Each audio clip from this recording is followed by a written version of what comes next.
dead silence on the Super Mario Land title screen. It would be ominous if it wasn't for the fact that it's Super Mario Land. We can trust the Master. Oh, it's playing the demo. Look at that. Look at that hideously compressed, compacted, pixelated Mario. That small Mario sprite was probably made up of literally 20 pixels. Look at him walking around. Look at those pyramids in the background. They're literally triangles. They are just two lines going up into the sky. Well, that's what you get in 1989. Let's do the one option available to us and start. That's it. There's Mario here. You can jump, you can walk, you can run, you can move. That's really it. Look at those pyramids. I could have drawn those. There's a. Well, what do you think that thing is? If you're a Mario aficionado, you might have thought that was a Goomba, but you'd be grossly mistaken. That is not a Goomba. That thing was not a Goomba. It was a what a Karibo. No, it wasn't even a Karibo. You might have thought it was maybe a Karibo. The Japanese name for Goombas. Wrong, that was not a Karibo. That was actually I forget what the F it's called, a Chibumbum or something. Every single enemy in this game, despite looking like it's clearly a Goomba or a Koopa Trooper or something else, despite that, they do not have the normal names. The Koopas are not called Koopas, they're called something else. I think they're called Bonbons or Chibi Bons or whatever. Super Mario Land was I assume it was a launch title for the Game Boy, the original Game Boy. The famous... Contrary to common misconceptions among the kids nowadays, it was not black and white. As anybody that grew up with the thing will tell you, it was actually green and green. It was green and slightly darker green. I want to get that block over there, but I don't think I can reach it. Well, if the old urban legend about the blocks all being dead toads, the blocks all being transformed toads is true, then we just spared a toad's life there, and subsequently slaughtered 3 more. Anyway, there's a Chibi Chon Chon Lon, or whatever I think it was called, the Koopa. If you kill it, it's a little different from normal. Its shell stays behind, and then it blows up. It is a suicide-bombing turtle.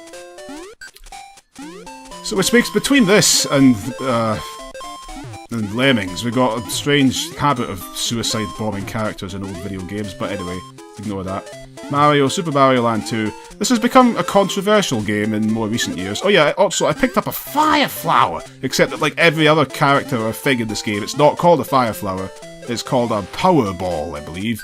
Mario shoots a power ball, and unlike the trusty fireball, which bounces along the ground to the edge of the screen, this thing bounces straight towards the ground at a 45-degree angle, and then once it hits the ground, it just shoots off into the stratosphere, making it next to completely useless to hit something in front of you unless you aim the thing with very precise precision. And oh, let's get the invincibility star, which is probably called the super plunging wheel thrust drive in this game.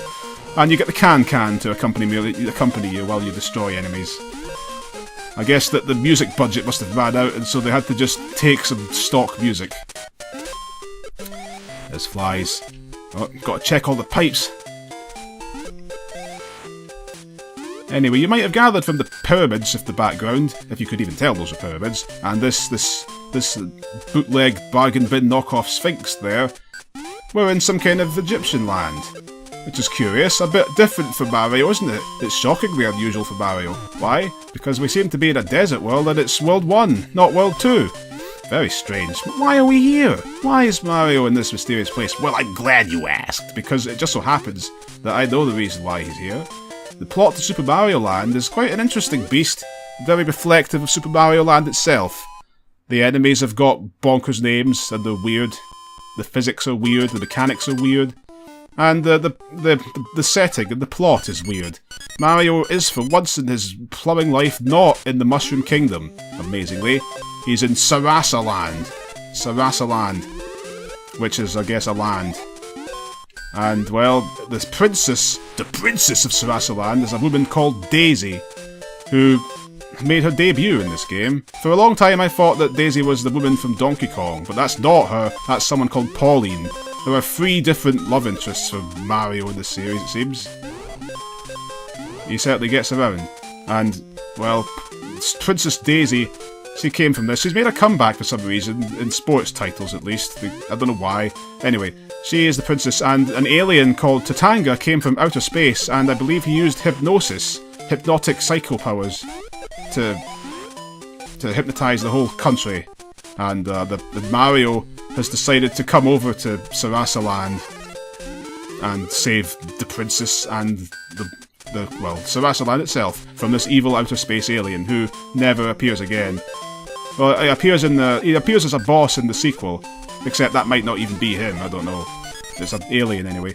So anyway, that's Super Mario Land. Super Mario Land is a rather controversial game in more recent years. I think that people were fondly regarding this in the old days, but as with a lot of old things in our modern age, our jaded, cynical eyes are starting to look back and say, you know what, that thing everyone liked was probably actually really bad. And now people are saying, Super Mario Land, that classic Game Boy original, is actually a pile of steaming, festering pig mucus.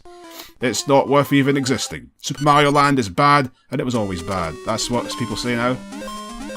They point to the mechanics like this, the weird deviations from the series conventions, like that Power Ball, the setting, the strange enemies and the names.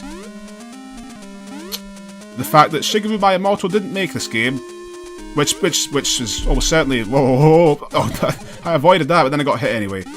The strange setting for Super Mario Land and all the weirdnesses, almost certainly because Shigeru did not work on this game.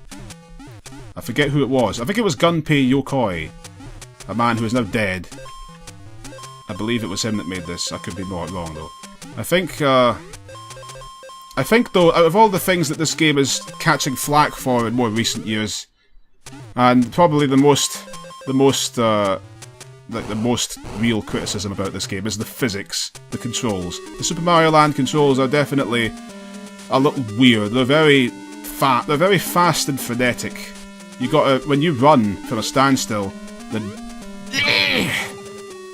at these piranha plants. When you run from a standstill, Mario bolts forward. You don't really, when you're running, you don't really feel like you got much control. Everything is so tiny. Like, these blocks are just tiny. It feels much harder to pinpoint Mario into a spot and hit these bricks, for example. Precise movement and stuff feels not difficult. It's such a small space you're working with. And that's partly the Game Boy's fault, admittedly. The Game Boy itself was a small... Despite the Game Boy console itself being a giant brick, as everyone knows, the screen was actually quite small. It was really quite small, certainly by modern standards. It was a small little green thing. Oh, if I was Super Mario, I could have got those question marks up there. But look, there's bricks above the question marks, so there couldn't be a power-up in them, they're just coins. Oh, I went the wrong way too. I'm skipping everything. I knew that was going to fall. I'm just going the wrong way in Albuquerque. I don't even have the Fire Flower, the Super Ball, to beat the boss with. So we're not going to get the point bonus for slamming the boss. Almost died. You're just going to have to pull a classic old-fashioned Bowser, like, on this thing and run underneath him. Man, that was painfully easy, wasn't it? That made Super Mario Brothers' original Bowser battles look like cake. That made them look hard. Well, it's because they were hard, that's why. What we're talking about. Those battles make this look like a cakewalk, that's what I'm saying. He had a predictable, fixed pattern, always shooting the same times. What's this?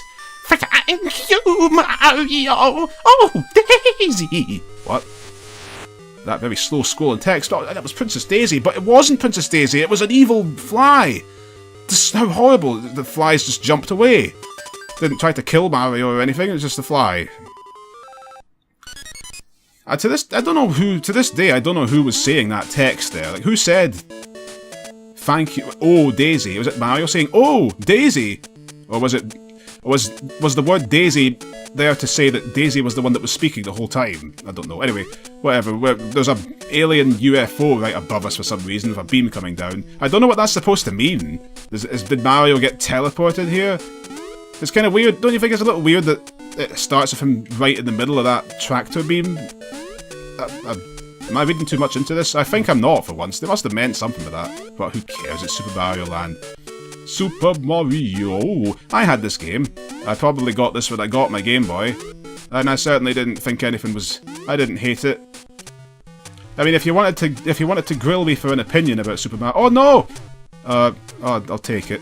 No, I did things wrong, everything went wrong, but I got the thing that really mattered. Because you know what, unlike the original Super Mario Brothers, and those old NES games, you're not starving for lives quite so badly in this. At least if you can get to the secret exit at the end of the level, I'll call it a secret exit.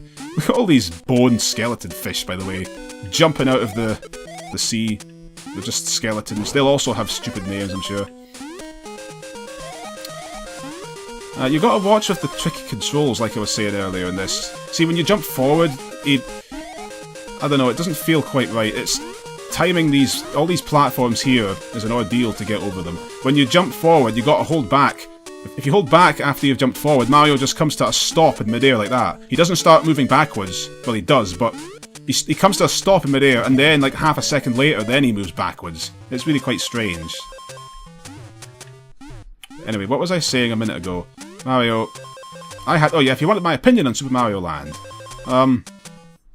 I didn't have a problem with this game, and I'm playing it now for the first time in quite a long time. I'm not displeased with my playing experience. I appreciate what people are saying about the controls. It's very slippery, and you never quite feel safe. You don't feel fully in control of the situation as you're jumping rapidly between these platforms. But I don't think this is a horrible game that's aged badly or anything like that. It's aged it's aged about as badly as most old games, I'd say. It's probably aged about as badly as most old Game Boy games as well. It's quite... A lot of Game Boy games are really showing their age now. I mean, if you ask me, I think... We look back, there's a lot of fuss made about old Mario games and old games. There's a lot of talk done about, well, again, we're underneath one of these UFOs. But nowadays, a lot of people talk about and praise old games like Super Mario World, saying they're classics, they hold up to this day, they're fantastic. If you ask me though, I personally think that this is probably a generation thing. So I feel like I'm more on the side of the young people now on this. I think that they understand better than most of us crotchety old adults, that these games were well made, but they definitely don't hold up to the same level as modern ones. There's something about these old classic games, like Super Mario Brothers and so on, that if you're not filled with nostalgia for them, you notice the weirdnesses, the stuff that just doesn't fit. There's a lot of things that you sort of blank out of your mind when you're enjoying these old games that you would just never accept anymore in a modern game. If they made a brand new game like those, you'd just hate them to pieces probably. You would certainly be more critical. I've never found out or anything. I've never talked to a young person in my life. Well, I don't talk to people in general, that's probably why. But I've never heard it from a child, but I suspect if you asked a young gamer nowadays, like a 12-year-old, their opinions of these old games, I suspect that they don't really like them. That's my suspicion. They tend to feel that they don't really see what the fuss is about. They all feel like old games to them. Or maybe they do enjoy them, but when they play them, they feel like they're playing an old game, and they know it's old, and it's kind of weird. When I was young, I remember when I was younger, when I was like a 12-year-old, I used to think about these Super Nintendo games. I remember thinking, oh, there's no thing there! How do I get out of here? There it is. That's a bit mean, come on. Well, I remember one day at least thinking about how, man, these, old people love bad, stupid old things. Like jazz music and Shakespeare and stuff from the stupid olden days, back when they had harems, Old people love the old stuff from the old days so much, but it's all bad. And I remember thinking, wow, video games are awesome. Hey, surely, how can people, 20 years from now, when young people are new, surely they're going to look at these classic, great Super Nintendo games and things and think that they're going to be just as good then as they are to be. I thought that old people are lame, enjoying Leave It to Beaver and Frank Sinatra songs and Michael Ball Christmas albums and stuff. But when I'm old, and I fondly remember Yoshi's Island, it's still going to be great. I distinctly remember Yoshi's Island, that was it. I was thinking about Yoshi's Island, thinking, yeah, this will never get old, and 50 years from now, 10-year-olds will think it's just as great. And, well, I mean, maybe it does, I don't know. And I still like these old games. I'm enjoying myself playing this, I'm not going to pretend otherwise. Well, I love Super Mario Land. But I'm not so blind to my nostalgia as I think people probably are. You know, I don't know. But, well, I guess time will tell if the next generation of kids... Time will tell if the new generations will have a backlash against these old games. You know, maybe they're going to turn around and say, you know what, all these old games, all sucked. They're all bad. They're just terrible. We should just have a cultural revolution and destroy all the old games. Nothing but Call of Duty now. And Madden and stuff. We'll see if that happens, huh? What am I talking about?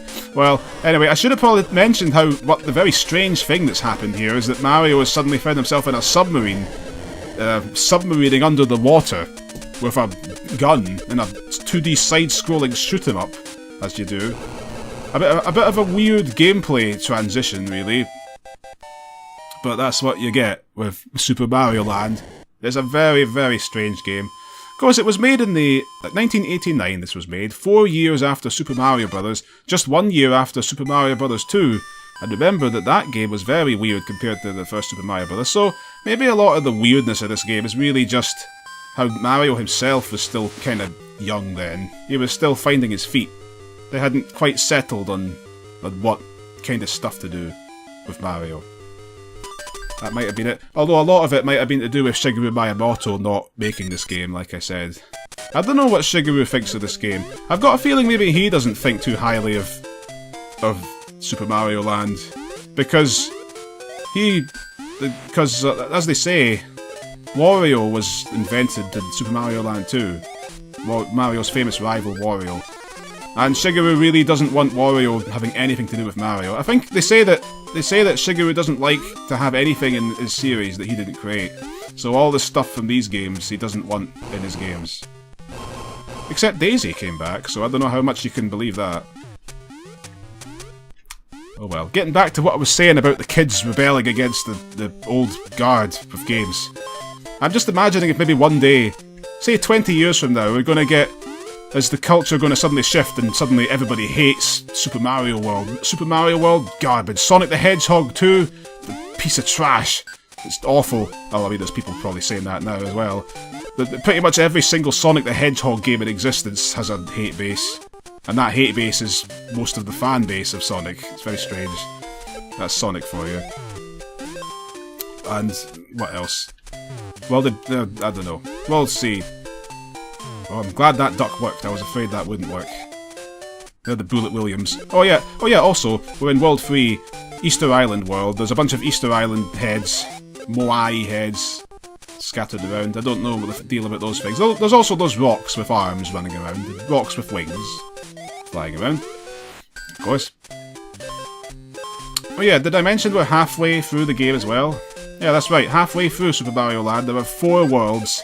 4 worlds, half as many worlds as the original Super Mario Bros. And as if that wasn't enough of a slap to the face for longevity, there's not even 4 levels in each world, like there was in Super Mario Bros. There's 3 levels in each world.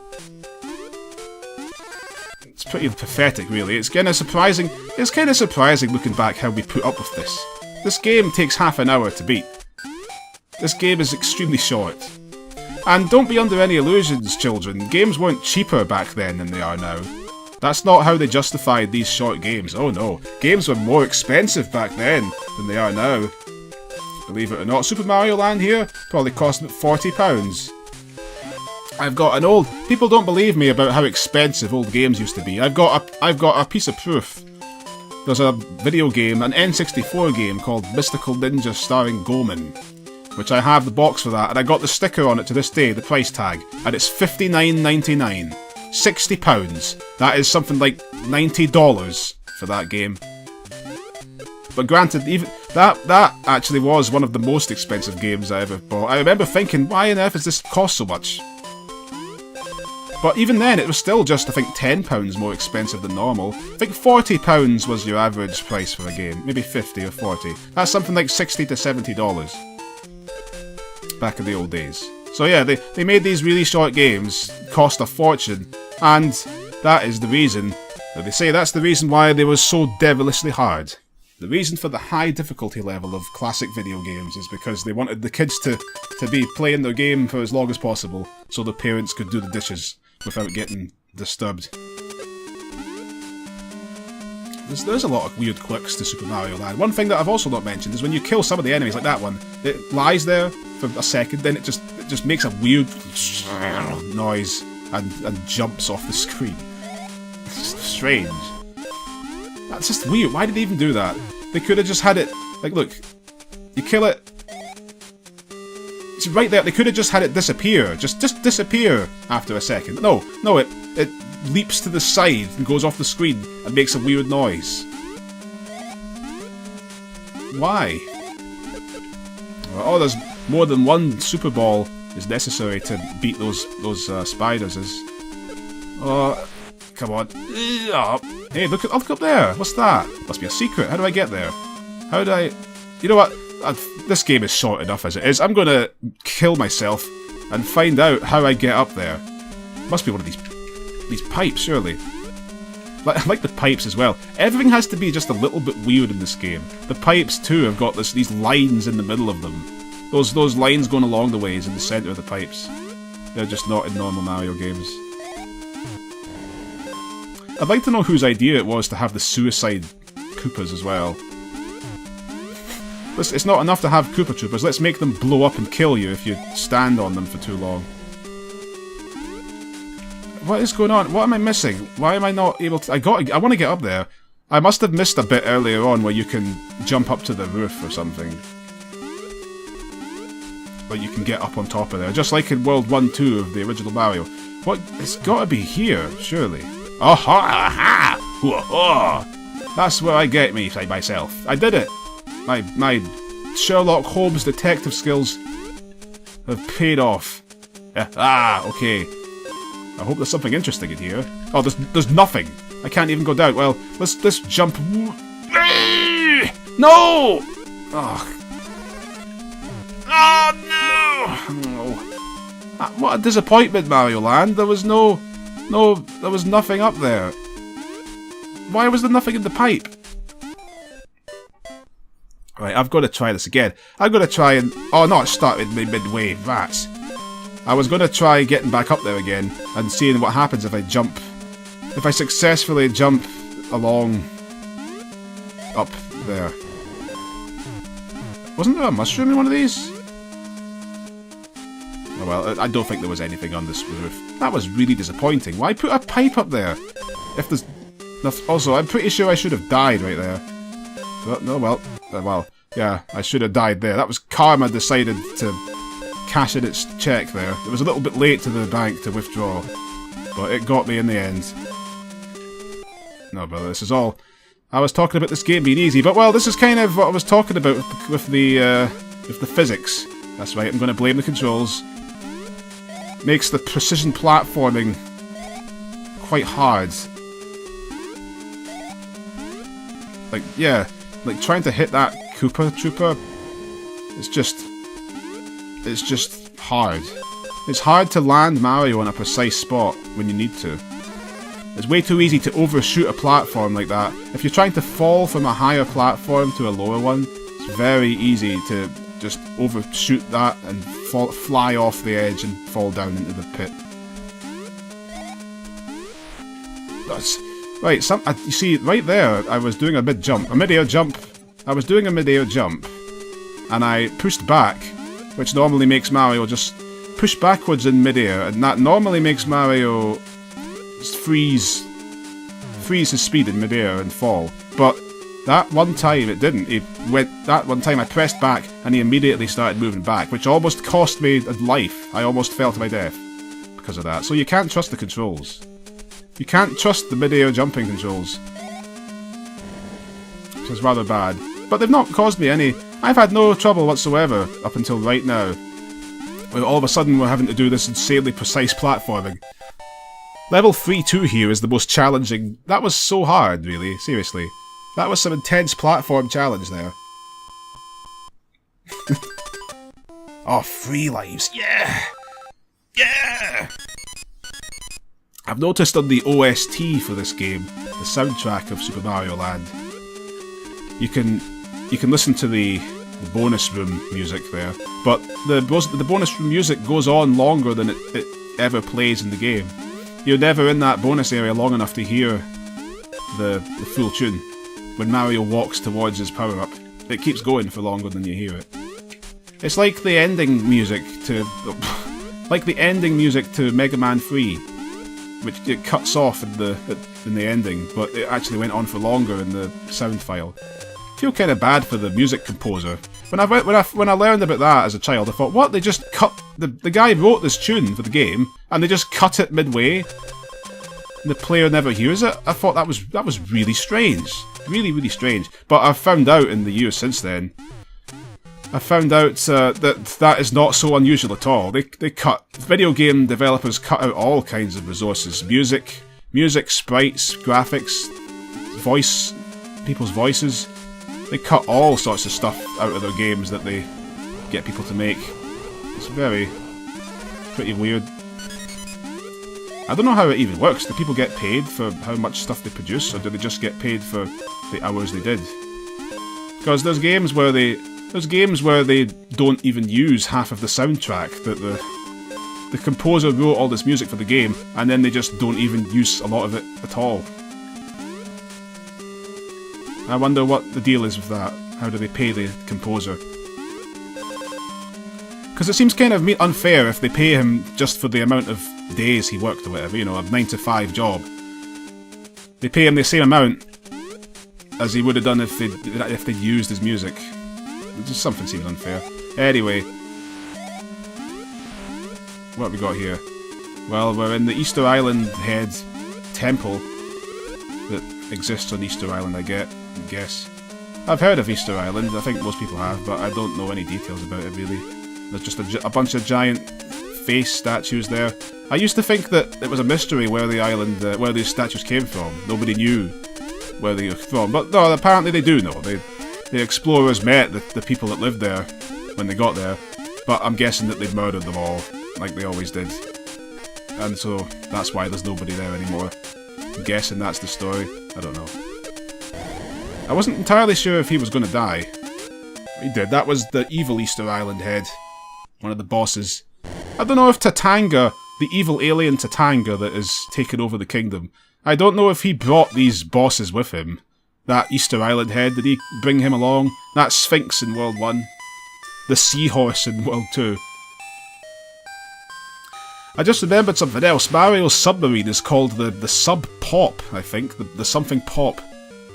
I know the word Pop is in the name of one of these vehicles he rides in this game. Oh, spoilers. Yeah, there's more than one. There's exactly 2. There's 2 levels in this game where you ride a vehicle. In this game that's already extremely short. Anyway, where are we? Now we're in the China world. World 1 was based on Egypt. World 2 was based on nothing really, was it? Just sort of the ocean. I guess the seaside. The water level. World 3 was Easter Island, and now World 4 is the East. I don't know if it's China or Japan or what, but there's the bamboo trees. There's the jumping people. I think those are supposed to be those Japanese, Chinese jumping zombies, vampire things, whatever they are. I certainly didn't know about them as a child, so I don't know what I made of these people. I just thought there was just some people attacking Mario by hopping at him for some reason. I love how when you beat them too, they scrunch down but they don't die. Is it even possible to kill those guys? I don't believe it is. Oh no, the Super Ball. Super Ball killed that vampire. Oh, I'm going to suck your blood, Mario! Ha! The joke is on you, vampire! I am already a vampire! Ha ha! Mario is a vampire! No, only the Mario Teaches Typing version of Mario is a vampire. Just to clear that up. I don't want to get anybody's understanding of the deep Mario lore wrong. Don't want to muddy the waters there. Ah, come on now. Oh, you. I think one of these pipes is going to have something, but I don't think they do. I've seen playthroughs of this game on YouTube, but I don't remember. Nobody seems to go down these pipes. I feel like I've discovered a lot of bonus areas that nobody else does when they play this. Well, the reason they probably don't bother is because it's fairly easy. I'm surprised how easy this is. Because I've already done the Let's Plays of Super Mario Bros. On the NES, and its sequel, And I got a perilously close encounter with both of those. I almost got a game over in both of them. But there's perilously little danger of that happening here.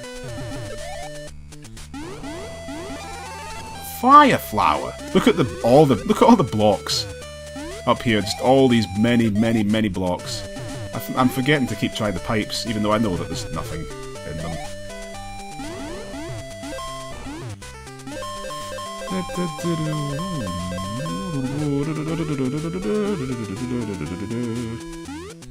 These things. Yeah, I seem to be the controls that people hate so much. I'm getting used to them. But I'm pretty good at adapting to things, so that might just be me. The controls definitely have issues in this game. There's definitely make things quite hard. The precision, the lack of precision, and the lack of faith that you have in the control scheme makes it tough. Like, I can't trust how Mario's going to react when I try to go backwards in the middle of a jump. I don't know what exactly he's going to do. Oh, how do you like that, huh? I had to, when I fell in here, I had to instantly jump up there to get into that pit, or I couldn't get there at all. That's swell. There's literally nothing here for me. There was no reason to come into this place. Can't even go back in. That's the thanks I get. Whoop. Oh, I thought, we're not at the end yet? We're running out of time. I've not been dallying that much. Oh, we're coming up to the end now, though. You can tell it's the end because the bottom has those. There's really not any point, is there? The bottom's got those blocks that look like a face looking at you. Staring at you. Well, Mario seemingly came through that pipe there to get to this level, level 4-2. Eat Dost Kanobo, Chom Chom, whatever it is, Bon Bon, Noki. Oh, there's a plant. Not a piranha plant, it's some other thing. One of those fire-breathing plants. Kind of like the ones from... Oh, I forgot the Koopa blows up. Alas, how tragic. Died valiantly to the end, a super soldier. Sacrificing himself for the good of the Sarasaland, for Tatanga's evil plan. Well, we can't get into that secret bit up the top. Can't collect all of those tantalising question mark blocks and things. Well, actually, we can get a few of them. Let's get them. Oh, that Koopa's going to come back. Yeah, there we go. Oh, yet another. Man, they're really punishing me for not getting the mushroom. Back to the start. Let's see. You got to be a Mushroom Mario at the start of the level. You have to be Mushroom Mario when you even enter this place, or you get nothing. You lose. Are there continues in Mario Land? It really doesn't need them, does it?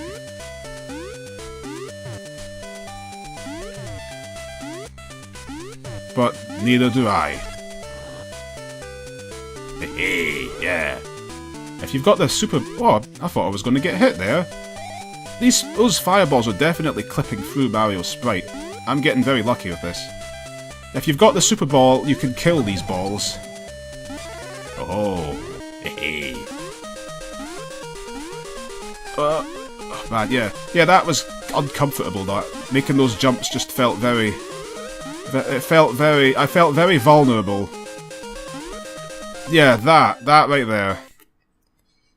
Very vulnerable indeed. Well, that's nice.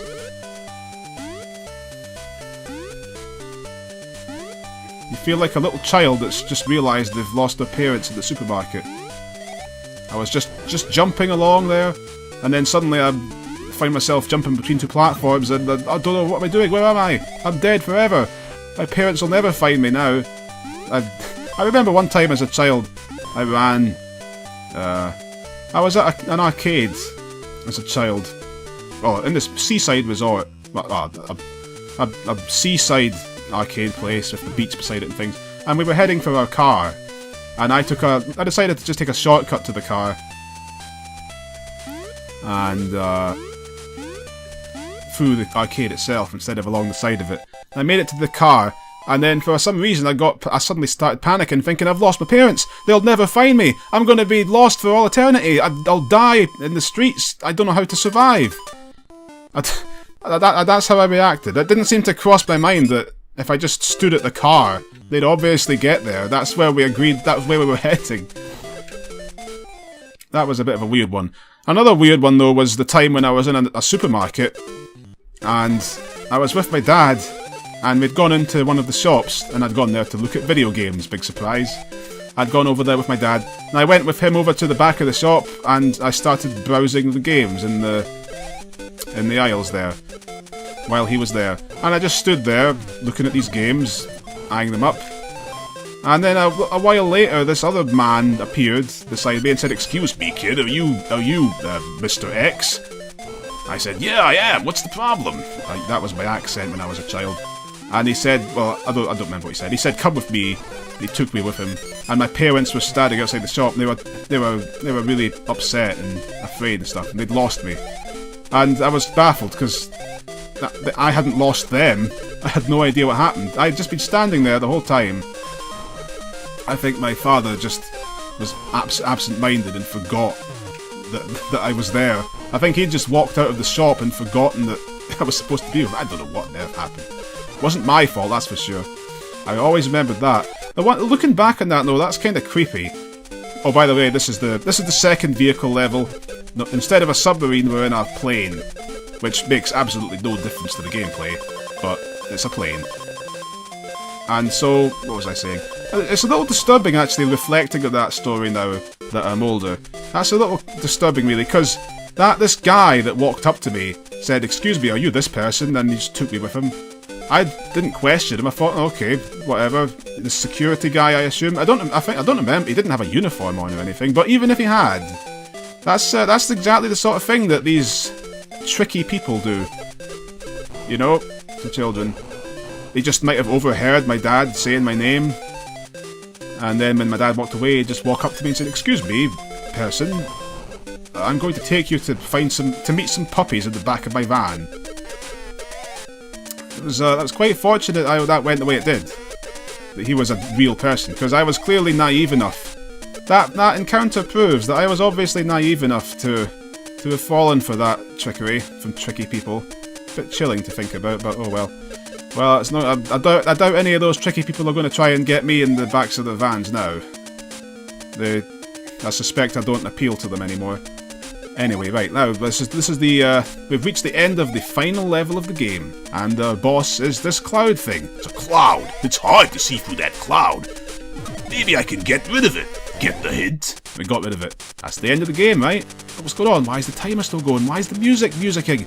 It's the evil alien Tatanga! It's the true final boss. The big bad thing the big bad of Super Mario Land. Tatanga is going to attack us with this attack pattern that I remember finding this boss pretty tough when I was a child, but that was actually not tough at all. I mean, it's a slightly tricky pattern of attacks, but that was it. That's it. Tatanga's dead. We win. Super Mario Land complete. What does the audio recording file say? 40 minutes? I've been talking for 40 minutes. Oh, Daisy! Daisy, thank you, Mario! Your quest is over. Yeah, finally Mario saves Daisy. She looks nothing like the Daisy that they brought back nowadays. I don't even know why they bothered bringing her back. She might as well just... Daisy from the Mario sports games might as well just be a different character. It really is uncharacteristic of this series to do that. Also, Mario... Good thing there happened to be a jumbo jet lying there behind Tatanga to fly back. Good thing Mario's an expert pilot as well. There, Gunpei Yokoi, I was right, he did make this. Or he produced it, at least. Well, Shigeru didn't. What was I saying now? Yeah, it's quite weird. It's quite odd for the Mario series, especially nowadays, how they went back into their archives and brought back a forgotten old character like Daisy, because they just don't do that, do they? And Mario, more and more over the years, really. More and more, they've been less and less comfortable with referencing old things. Certainly not in the mainstream Mario games, the platformers. It's got to the point now where it's just Mario and Luigi and maybe a Toad or two going to save the princess from Bowser, who got kidnapped in a really cheesy, cliched way at the start of the game, and the second world's going to be a desert world, and the third one will be water, and the first one will be grass, and the Koopalings will be the bosses of all the worlds. You know, there's no Wario just doesn't exist. Wart, the frog, certainly doesn't exist. Nothing. There's just nothing anymore. And yet they brought back Daisy. Even the sports games have started to get like that now. The Mario Kart games, for example, they're happy to bring back characters like Rosalina from Super Mario Galaxy, fairly recent games, the Queen Bee, or make a different coloured version of a character like Pink Gold Peach. They'll make a million baby version, baby Rosalina, baby Peach, baby this, baby that, baby the other. They'll make a million baby versions of characters, just like the Hanna-Barbera used to do with the Flintstones and Tom and Jerry and all that. They'll make a million babies, they'll make a million different recolours, they'll bring back Super Mario Galaxy characters, but they're never going to bring back Wart, or Tatanga, or Wario, or Waluigi, or... Oh wait, no, they get to be them, never mind. The Fairy from Mario and Wario. Or perhaps the Prince Pine and King Fret from Yoshi's Safari. Two very rare human being characters in the Mario series. Nobody remembers them, huh? Well, I remember them. You've not been forgotten to me, but what I have forgotten is that I've been sitting in front of the end for more than enough time. Let's end that. Not over yet, though. Look at this. The icon at the start of the game is Mario's head, instead of a mushroom, like it was when I began the game. Why is that? Well, it's because much like with the original Super Mario Brothers, once you've completed the game, you can start it again. And a second quest, and it's harder, but we're not going to be doing it. Farewell.